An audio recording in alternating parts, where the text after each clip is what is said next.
everyone, welcome to my second part of video series on machine learning and large scale. In the first part, I discussed about some very important concept on what it means when we talk about the large scale machine learning models. What does the word large scale mean? What do we do usually in the school environment, in academic environment, versus the production or big companies environment? I told you what I'm going to talk about the rest of the video series. In this one, I'm going to focus on development environment. This is a super important video. I recommend this video to the people that are planning to work in the companies. They are planning to have a startup. They are new grad. And to anyone that is willing to join even they are about to start an internship or any full-time position. I did not know the stuff that I want to talk about in this video like a year ago or 2 years ago, and then actually I ended up actually have a lot of hard time because of coping with the new environment, development environment. I'm going to talk about that. And the third part, I'm going to talk about tools and framework. That's also going to be a very important video. All right, so let's start about development environment. When I'm talking about that, in the first part of this video, I talk about the you need to have an environment to develop your code, to practice, to research, to see what model is going to be better for your data and what practices are the best. I don't know, for example, do you want to use gradient boost? Do you want to use neural network? What sort of feature engineering you want to perform? Where do you write this code? You don't write it locally. Where would you develop your code? And that's one of the most important questions you need to ask. All right, in any large scale environment, you need to have some sort of cloud. So you have some sort of a cloud, and this cloud can either be from Microsoft or Amazon or Google. If it's for Microsoft, its name is Azure. If it's for Amazon, its name is AWS, and if it's Google, the name is GCP, Google Cloud Platform. Google Cloud Platform, right? Regardless of that, you need one of these. And in any company you join, perhaps they already have one of these. Unless the company is super small, like 10 people in it, that you have to install this one of these yourself. All right. I'm gonna create a new video series on about AWS and what skill set you need to know about AWS. But that's a must. Your code should run somewhere. You need to deploy your model somewhere. You don't deploy it on your own computer or even external server. Those techniques are past, like they are for 20 years ago, like not 25, 6, 7, 8, 10 years ago. Now the current state of the art is use one of these cloud technologies. Okay, so that's the one thing you need to know. The next is that, all right, there are a couple of dominant frameworks that people use in industry nowadays, and it's worth to talk about them and worth to talk about pros and cons of each one, and that's what this video is about. Regardless of whichever cloud technology you use, you have some development environment to work with. All right. So what we're gonna have here is that we're going to have either SageMaker notebook. I'm gonna write notebook for people that are not familiar to, because you need to know what SageMaker is. SageMaker notebook. Because we have SageMaker Studio as well. Well, let's start with SageMaker notebook. You have Google Colab. Perhaps most of you are familiar with Google Colab. This is very easy to set up. You have Azure ML for Microsoft. These are the two important ones. And then you have DataBricks. Okay, DataBricks is actually one word. DataBricks is actually one word. All right. So let's talk about this. SageMaker Notebook, Google Colab, and DataBricks. This is called development environment.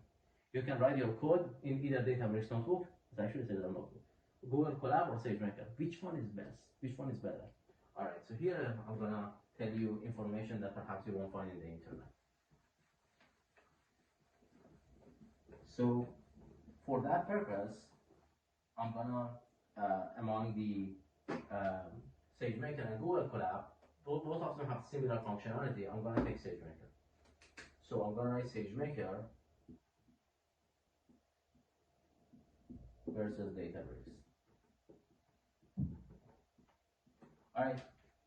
SageMaker versus DataBricks. If your plan is to develop machine learning application,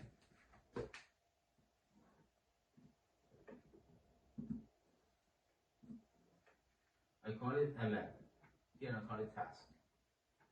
If your plan is to develop machine learning models, it can be deep learning, it can be, I don't know, in the domain of natural language processing, computer vision, you want to try to develop a new model to use a pre-existing model, fine-tune it for your purposes, generative AI, large language model, whatever model you have in your mind, which one is better? SageMaker is a clear winner here. Right? SageMaker is built, fine-tuned, optimized for machine learning. SageMaker at Amazon is maybe one of the best platforms you can use for developing your machine learning models. Similar for Google Colab. DataBricks is not really good for that purpose. Once you start to use DataBricks, you will see that it has all sorts of problems. DataBricks, due to the fact that is built for different purpose. I'm going to talk about it. What DataBricks is actually shine with SageMaker is actually going to be one of the shortcomings of SageMaker. Has not been developed very well for the ML. There are different permissions that you need to think about DataBricks. DBFS at DataBricks, repo, repository, and workspace, they have different permissions. They have different file type. When you are saving a model, you can get, depending where you save it, you can get all sorts of problems actually. That's one thing.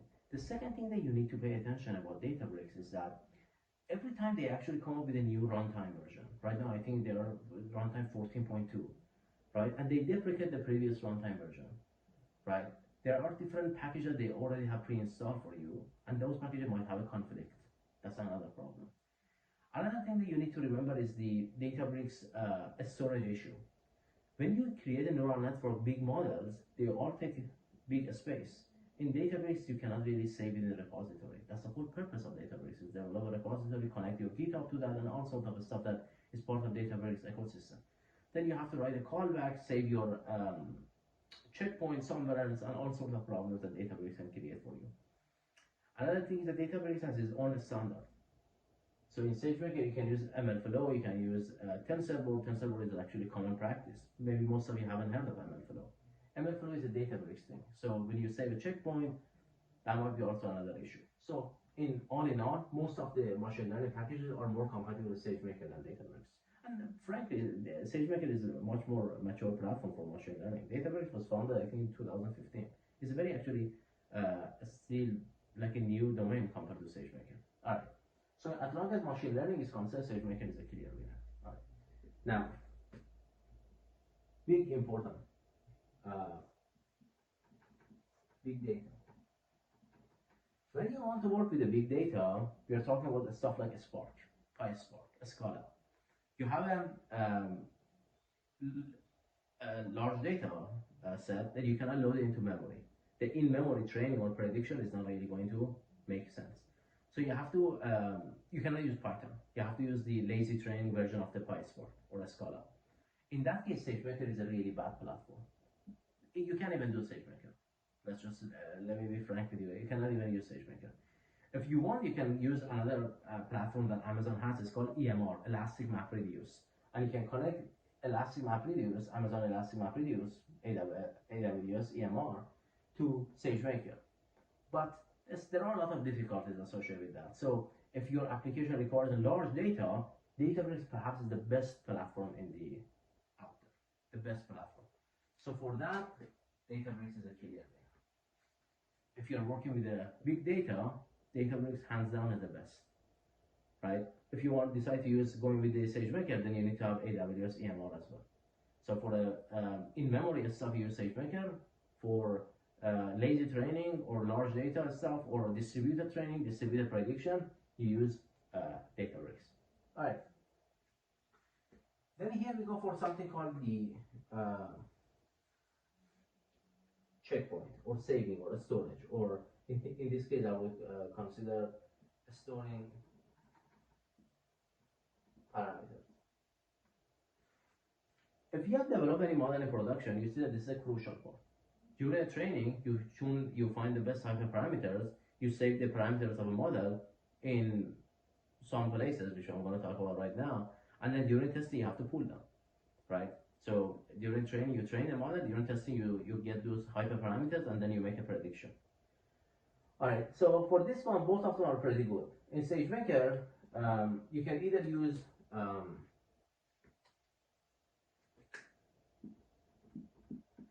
MLflow or TensorBoard. In DataBricks, you use MLflow. Don't get me wrong, you can use TensorBoard as well. It's just not that compatible with DataBricks. You might get all sorts of errors actually, right? In DataBricks TensorBoard, the basic functionality works. You can go to Notebook and then start the TensorBoard and you can look at that. I done all of this stuff. But then once you start your application to get complex, you get all sorts of errors.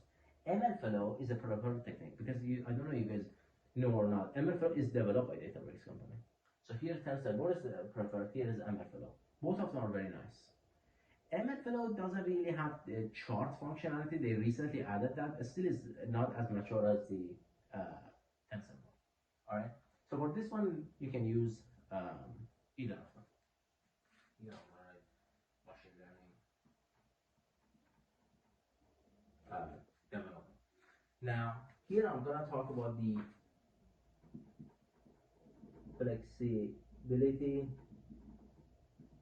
and support. Alright, in terms of flexibility and support, this is quite important. Let's talk about this. DataBricks has a support for the SQL, Python, and PySpark at the time of creating this video. So I will write the Python, SQL, Spark, PySpark, right? So you can easily switch between one to the other. That's super helpful. You can just create the cell, Python cell, write Python code, and then the next cell is going to be SQL. So that's super important. But guys, DataBricks doesn't have terminal. DataBricks doesn't have a support for terminal. This is super important. People don't tell you about this. DataBricks does not have terminal.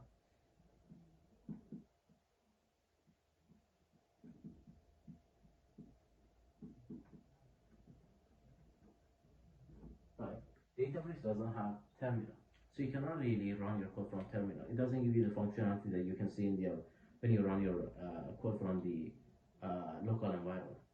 This is one of the biggest disadvantage of DataBricks. You won't be able to find this stuff in the internet. That's what I'm telling you, because I got this sort of problems and difficulties that you want to run. Let's say that in your application you have you want to do training on multi GPU or multi like different strategy. In PyTorch we have different strategy. It can be DP, it can be DDP, distributed data parallelism, it can be data parallelism, right? For that, it's better to run your application from terminal. DataBricks doesn't have that. DataBricks, at the time of creating of this video, doesn't have terminal. This is a big disadvantage of DataBricks. If this is what you want to be able to have multi GPU, DataBricks is not a good platform. You see stuff in the internet, people create GitHub issues, I cannot run my code. I have a problem. I don't know, the other comments said that it works for me, thanks, and this person said that I cannot really run my code. It's because perhaps you're using DataBricks, and it doesn't really support the multi-GPU stuff, alright? So SageMaker in that sense is much more flexible than DataBricks, and it has a much better support because it has been around for a longer time. So there is a longer support, and there is a larger community around the SageMaker. Yeah, don't get me wrong, both of them are proprietary tools. So it's not like Jupyter Notebook that you can find a lot of information. But still SageMaker is better supported. Alright, now SageMaker has terminal. Big advantage. It has a support for Python. It has a support for R. DataBricks has support for R too. It has a support for R, and that's about this.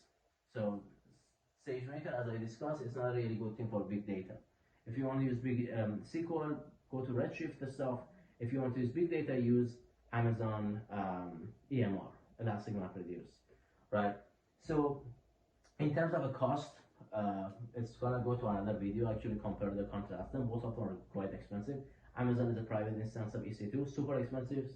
DataBricks also is actually pretty costly because those clusters are actually very costly. Now, I want to sum up the stuff that I told you here. Which one to use? So here is what I give you advice about that. If your application is about machine learning, you're about to develop a very complex, very advanced machine learning code, and your goal is to to work as a machine learning scientist, machine learning engineer, SageMaker hands down is the best practice. But if your plan is to write a big like a queries from time to time, um, work with the big data, work in a larger scale application, DataBricks hands down is better than SageMaker. Now, one thing you need to remember is that DataBricks alone is not going to work. You need to have DataBricks also either on top of Azure, AWS, or GCP, Google Cloud Platform. So that's something to think about. If you ended up using SageMaker, it must be on AWS because Microsoft has its own practice, Google has its own practice of Google Cloud. If you use DataBricks, you have a flexibility of using either of these three techniques. I think I covered what I wanted to cover. Please leave a comment if you have any question or concern. I know we covered actually a lot of things. Each of these we can break it down to actually one lecture. So I'm sure you guys might have different questions about that. I have worked enough with these things that I can perhaps answer most of the questions that you guys have.